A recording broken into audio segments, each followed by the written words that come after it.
Now it's time to look at some code. I've got the project generated from the Web API template open in Visual Studio Code. Similar to MVC projects, Web API projects use controller classes which handle HTTP requests. One has been included with the generated project. So I'm going to press Control P and I'll search for Values Controller. Notice that Values Controller is actually in the Controllers folder, but the search is global to the project. With the file open, there are some things specific to Web APIs that we should look at. First, the Values Controller class derives from controller base instead of controller, and this is new in .NET Core 2.1. Also, the route attribute, which matches a pattern against URLs sent to the server.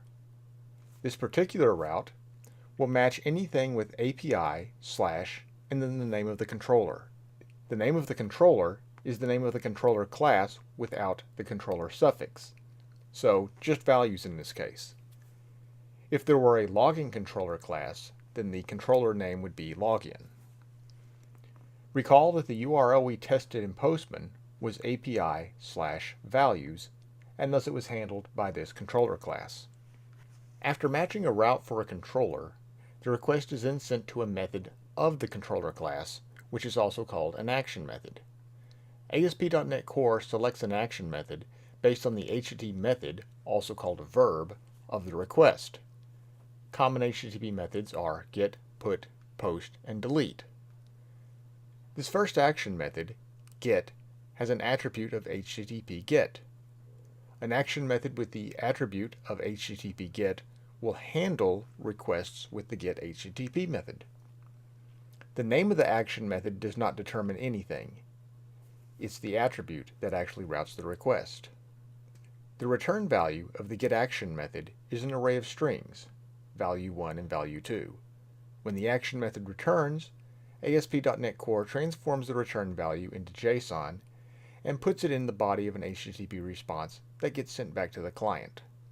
So now that we know more about how the code works, let's run the project again. I'll open up my terminal with Control-Tick and run .NET watch run. I'll bring up Postman and I'll send a request to HTTP localhost 5000 API values. And as we saw before, the results value 1 and value 2. And if we look in the headers, we'll see that the content type is application JSON. But we've seen this before. Now I'm going to go back to Visual Studio Code, and I'm going to change the name of the action method here to list all values.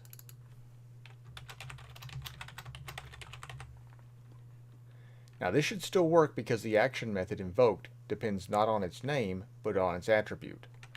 I'll save the file.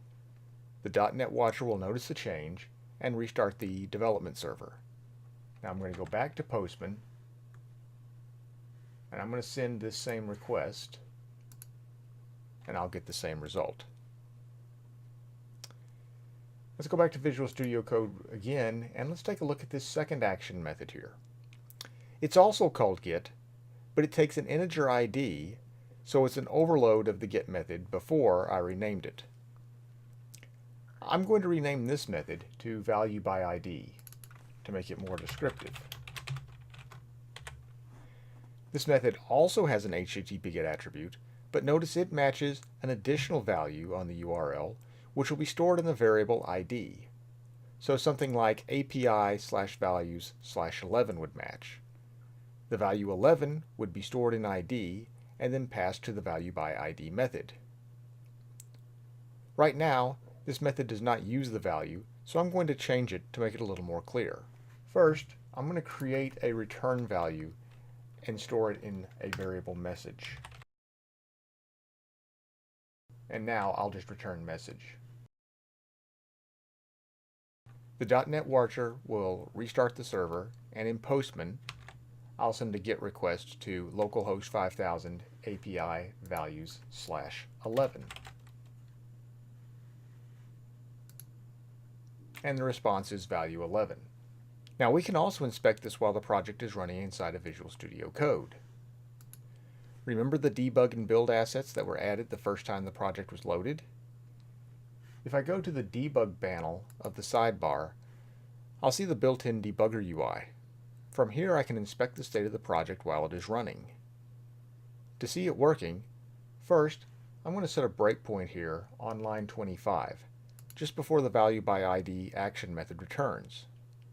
Now I'm going to tell Visual Studio Code to attach the debugger to the process running the project. So in the debug panel, I'll select .NET Core Attach from the drop-down at the top, and then I'm going to click the Run button. Visual Studio Code will show a list of processes running on the machine that it thinks it can attach to. This is not as intimidating as it looks. Notice that there is again a bar at the top to search the running processes.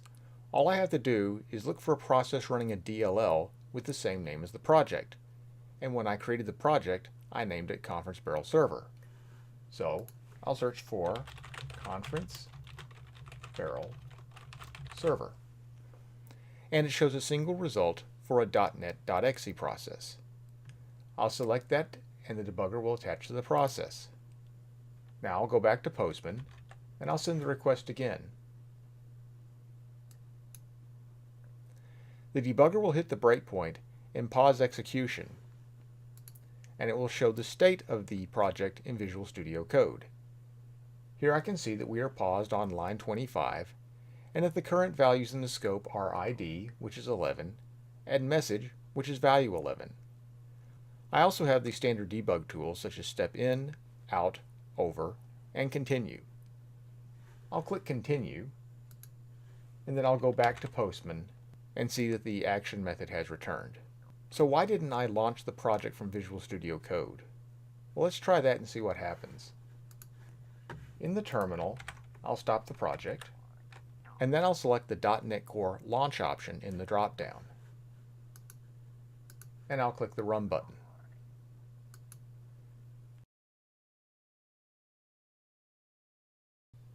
The .NET Core Launch option assumes you are running a web application with a user interface, so it opens up a browser. Also, it goes to the root URL of the project. Since we have no route matching the root of the project, it returns a 404 status code. Now, at this point, I could still use Postman to send HTTP requests, and I could even still use the debugger. However, opening the browser and seeing the error could be annoying for some. And while I could modify the configuration for the .NET Core Launch option, or just create a new one altogether, it's actually easier to use the .NET Watcher and attach the process manually. And that's what I'll be doing in this course. So you got your first exposure to the ASP.NET Core Web API and the cross-platform tooling, not all of which is from Microsoft. So now we need to make it do something interesting. In the next video, I'll show you how to add a model class to the project that can store and retrieve data in a database. Thanks for watching.